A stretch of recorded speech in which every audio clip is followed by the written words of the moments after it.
Okay, welcome po dito sa ating munting YouTube channel at ito ang inyong Pinoy Firearms Instructor. Bago po ako bumati at magpasalamat ay gusto ko lang munang basahin ang katanungan ni Romano Lorenzo. Ang sabi niya, tanong ko lang po, paano po naging firearms ang airgun? Ang pagkakaalam ko po, pag sinabing firearms, bumubuga po ng apoy. Ang airgun po, CO2, hangin po ang ibinubuga. Okay, bibigyan natin ng linaw yan. Yan ang magagandang tanong. At bibigyan na rin natin ng linaw yung mga nagtatanong ng paggamit ng airgun, kung pwede bang pang self-defense. Sasagutin na natin yan. Pero hindi po ako ang sasagot. Babasahin ko lamang po yung batas para hindi tayo mabas. Okay? Kasi sinasabi naman nila na ako ay hindi man, tayo ay hindi man abogado, pero tayo po ay marunong bumasa ng batas. So, batas po ang sasagot yan, hindi po ako. Babasahin ko lamang. So, kung ano man yung nasa batas, ay respeto po natin yung nasa batas. Ako lamang po ay tagabasa. Maliwanag. Para hindi tayo nababas. Okay, so ayan at pasasalamatan ko lamang yung lahat nating mga subscribers at mga viewers. Pasasalamatan ko yung mga hindi nag-skip ng ads sapagkat tayo po ay charity vlogger. Ang ating pong YouTube channel ay ginawa ko hindi para ako ay kumita ng pansariling pera. Para sa bulsa ko, ito po ay tinutulong ko sa 6 na estudyante na anak ng mga single parent na ating mga beneficiaries. 20 years na po ako nagtatrabaho dito sa Kuwait at okay naman po ang aking sweldo dito, ang kinikita ko dito at wala na rin tayong pinapag-aral ng anak. Matagal na po tayong nagpapaaral ng mga bata na mga kapuspalad, lalo tigit yung mga anak na single parent. Ayan, at pasasalamatan ko yung mga hindi nag-skip ng ads. Okay, at gayon din yung mga nagpadala dito sa ating GCash number. Yan po ay nakatulong para sa pambaon ng mga bata. At gayon din yung pambili ng eyeglasses na isa nating bata na binigay ni Noli P sa Amerika. At yung huling padala ay ni Sir Noli P sa Amerika ay ibibili naman natin ng mga school supplies ng mga bata. At gayon din yung padala ni Jubil Platon Boy Umay dito sa ating mga premier videos. Okay, maraming salamat sa inyong lahat. At sigad na lamang ang bahalang gumanti sa inyong mga kabutihan. Okay, so sasagutin na natin. Tama nga naman. Paano naman ito naging firearms? Ay CO2 ito, hangin. Okay, so ang sabi po sa batas ay po pwede itong maging real na firearms. Okay, ang sabi dito basahin natin. Using air gun. Okay using air gun. Ito ay makikita natin sa Republic Act number 10591, Gun Law in Philippines. Okay? Republic Act 10591. Mas maganda basahin na ninyo lahat yan para nalalaman ninyo kasi ignorance of the law excuses no one. Kinakailangan alam natin yan, baka tira tayo ng tira. Irgan lang naman ito, hindi ako makakasuhan. Ay makakasuhan po tayo. Sabi nga sa batas ay, these are the result of using air gun.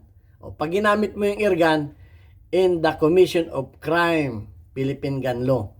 Pag ginamit mo yan sa sa crime, o ay baka kayo may naging kaaway, tinira mo ng air gun, ay ito ang ano niyan. Ito ang iyong babagsakan niyan. Ito ang sabi.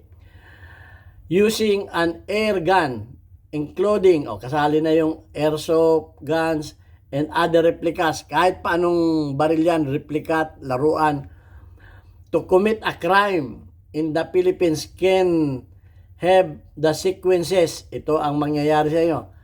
Under the law, if an air gun is used in the commission of crime, it is treated, magiging na real firearms.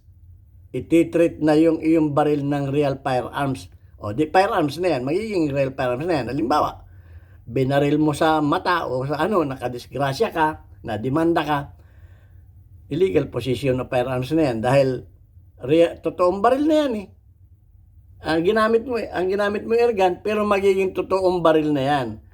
Kahit yan ay CO2, airsoft, replica, kahit nga yung manuto ka lamang ng replica, ginamit mo sa pang-hold up yan. Ginamit mo sa pananakot yan, pinantutok mo na yan. Magiging ano na yan. Ang sabi dito ay, if an airgun is used in the commission of crime, basta ginamit mo sa krimen, it is treated as a real firearms and the perpetrator will face the same penalties as someone using a regular firearms. So, ikaw ngayon ay nahaharap na sa mga penalty, kung ano ang penalty o kung ano ang kaparusahan dun sa katulad ng gumamit ng tunay na baril. Di naging totoong baril na yung iyong airgun kung ginamit mo sa crime. So may sagot diyan, yun ang sagot diyan. Ito pa, an imitation firearms used in the commission of crime shall be considered a real firearms. Malinaw. Ulitin ko, ang imitation firearms na ginamit sa commission ng crime, pag ginamit mo sa krimen, ginamit mo basta nakasakit ka dyan o ano, hindi ko na ilalaborate yan. Bahala na yung investigador dyan kung paano palalabasin o ebidensya kung paano mo nagamit yan. Shall be considered a real firearms. Magiging totoong baril na. Pero kung hindi mo naman ginamit sa real firearms, yan po ay mananatiling hindi firearms. Maliwanag. Magiging firearms lang yan kung hindi mo ginamit sa crime. Ang sabi pa dito ay, as defined in the act and a person who committed the crime shall be punished in accordance with this act, provided that the injury is caused on the occasion of the conduct of competition, sports game, or any recreation. Okay, so maliwanag na yan. Basahin ang 10591 Gun Law Philippines. Okay, so ito pa.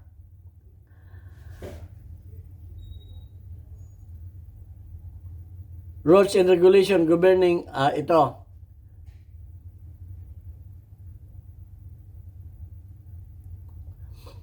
Ito naman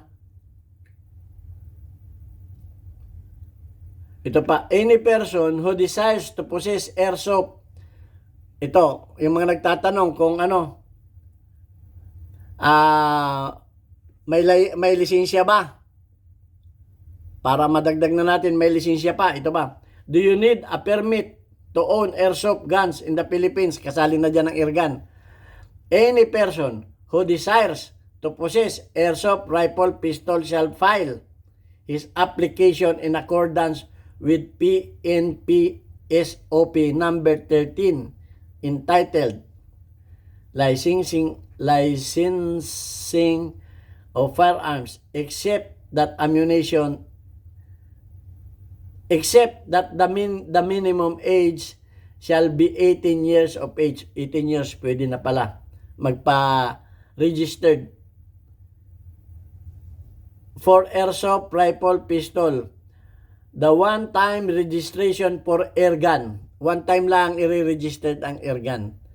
So, kung na-registered na yung airgun, hindi na ninyo ipaparegistered kasi na-registered na yan.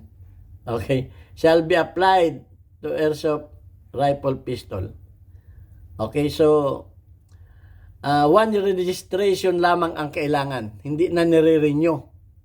Hindi kamukha ng iba yung baril. Nire-renew pag na-expired yung wala nang renewhan. Hanggat lifetime yung airgun, yan ay na. Okay.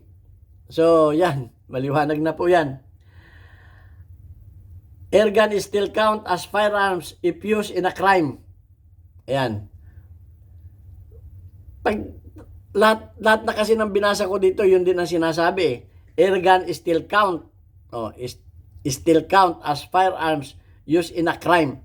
Pero may mga tanong, ang daming tanong sa akin tungkol sa self-defense. Magagamit mo ba ito sa self-defense? Pwede ba? Okay. Ang sabi dito sa batas ay, airguns still count as firearms if used in a crime and can't be at hindi pwedeng iputok sa mga public areas, can be fired in public areas. Airgun may be carried in one's person concealed. Dapat naka-concealed. Hindi rin pala pwedeng sokbit-sokbit mo lamang yan. Pag sa mga sa mga public areas. Ay kung nasa gubat ka, okay lang.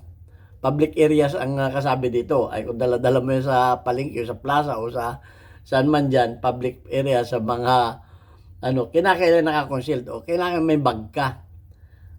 Airguns may be carried in one person concealed openly. Ito ang matindi dito. It is an offense to shoot animals. Offense. Alam niyo yung offense. May offense kayo pag pinutok ninyong, pag binaril ninyo yung yung aso ng kapitbahay ninyo. O kahit mga ibon pala. Animals and human being. Ayan. Animals and human being. Once na pinutok mo ito sa animals, lahat na ng animals at sa human beings ay meron ka ng offense. Hindi ko alam kung anong offense. Bahala na yung judge o yung piskal o yung pulis maglagay kung anong offense ninyo. Pero may except. Ito ang maganda dito. Pwede mo itong pang self-defense. Ito yung sinasabi ko na pwede ninyong ipang self-defense. Kung talagang wala na kayong magamit na pang self-defense. Kasi may mga nagsasabi diyan na hindi niya inaano kasi ang daming na hindi ko ina-advise. Hindi mo nga ina-advise kasi may baril ka. Ay paano naman yung walang baril? Ito lamang ang akin, airgun lamang. Ang sabi dito ay it is an offense to shoot animals and human beings. Hindi pwede sa mga hayop at sa mga tao. Except, ito maganda, may exception, criminals. Pag criminal pala, pwede mo nang putukan ng airgun, except criminals and animals which are attacking you. Ay, kung ina-atake ka, hindi pwedeng pang self-defense. Nakalagay yan Hindi ako nagsabi niyan. Airgun is still count. Ito, malinaw yan. Pwede sa kriminal. Pero siguro mas maganda kung ikaw ang kriminal ay nasa loob ng iyong bakuran at inaatake ka. Ayun. Marami nagtatanong sa akin yan. Pero hindi ko masasabi yung circumstances. Hindi ko masasabi, basta't nakalagay diyan ay bahala na yung Hindi ko kasi maraming katanungan diyan na tungkol diyan. Hindi ako ang investigador, hindi ako ang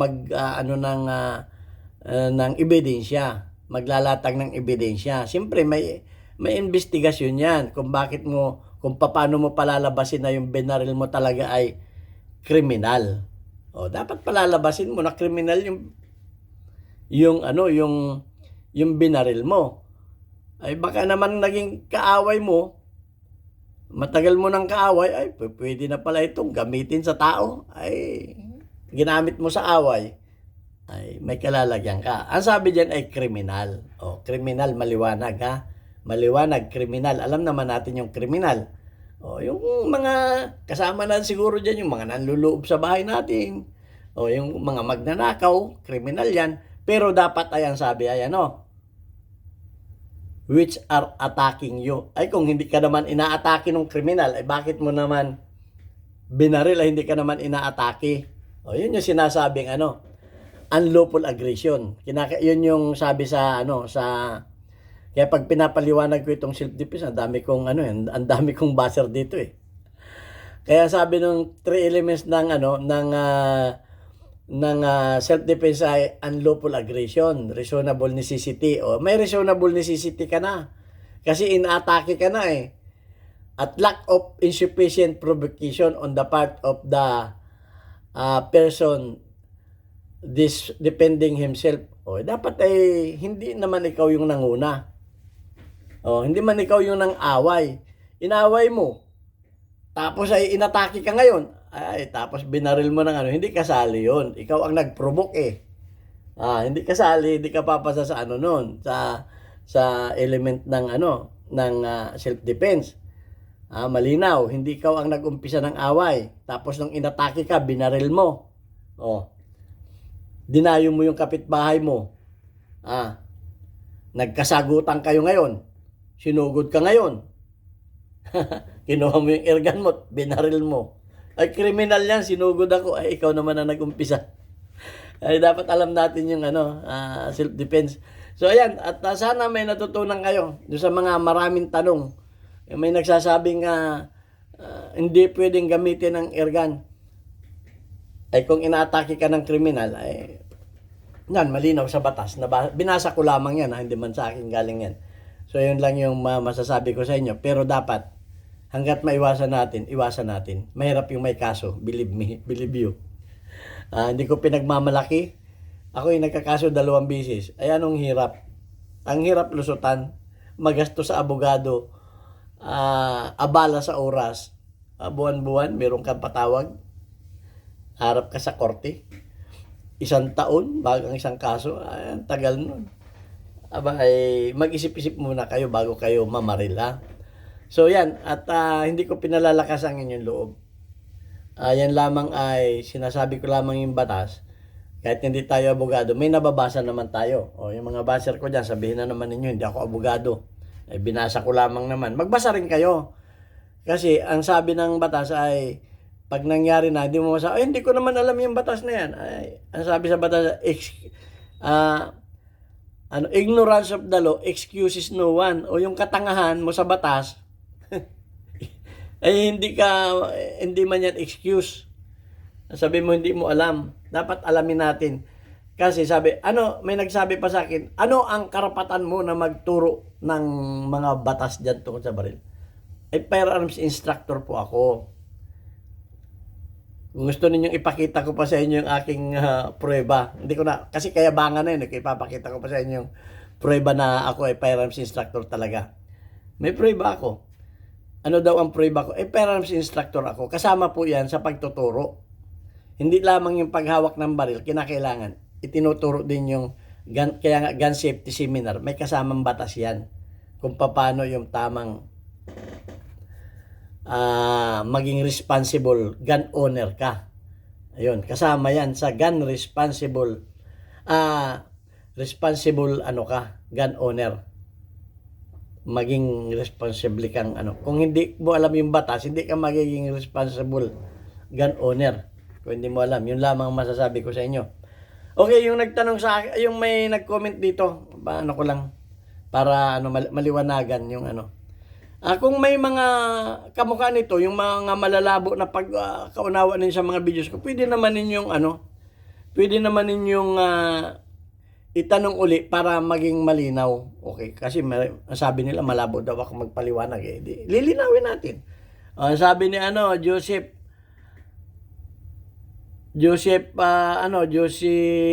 Joseph Roman Baleros, ikaw lang po ba gumawa ng baril na yan? Sabi ni Roger, sinabi niya, experiment niya yan. Check mo video. Ayan, sabi naman ni Joseph, baka naman binutasan lang niya yan. Ano ba? Roger, okay. Hindi ko lamang ito pinapakita sa YouTube, yung paggagawa ng mga baril. Ayan, mga paggagawa. Ito yung blank. Okay, lalagyan niya ng rippling. Ito po yung, pag yan ay natapos na, ganito na po yan ang tapos niya, no? Kamukha ng pinakita ko na may mga butas dito. So, yan. Yan ang totoo niyan, yan, no? Yan ang blank. Kaya yan ay ganyan. So, yan. At, hindi pa ito tapos. Blank nga ito. Paano patunayan na ito ay hindi original? Walang tatak yan, walang tatak. Wala kayong makikita tatak dyan. Yan ay local. Gawa ko yan. Ito naman yung original. Ito yung original. Yung original, may tatak dyan. May tatak yan dyan. At meron din yan tatak dito, o may mga tatak na maliliit yan. O para ano, yung mga, para malaman ninyo na original yung inyong mga barrel, may mga maliliit na tatak yan dyan. Ayan o, may mga serial number yan pa. Yung iba may serial number pa. Ayan o, hindi ko, kalimutan ko na tawag dito sa mga logo-logo na maliliit na to eh. Okay, meron pa yan dyan o. May mga tatak yang mga original. O itong gawa ko, wala kang makikita tatak dyan kahit isa. Tatakbuhin yan eh. O so yan o. Yan ay may rippling din o. Yan. Hindi ko lang ito pinapakita. Bawal ito ipakita ang pagkagawa nito sa YouTube. So yan, para masagot ko lang yung tanong ni Joseph kung gawa ko ba talaga yung barrel. Okay. So yan lang ang masasabi ko, at sana may natutunan din kayo dito sa ating videos na ito, at maraming salamat sa inyo. Muli kong inulit, mag-ingat po tayo. Mahirap po ang may kaso. God bless us all. Thank you very much.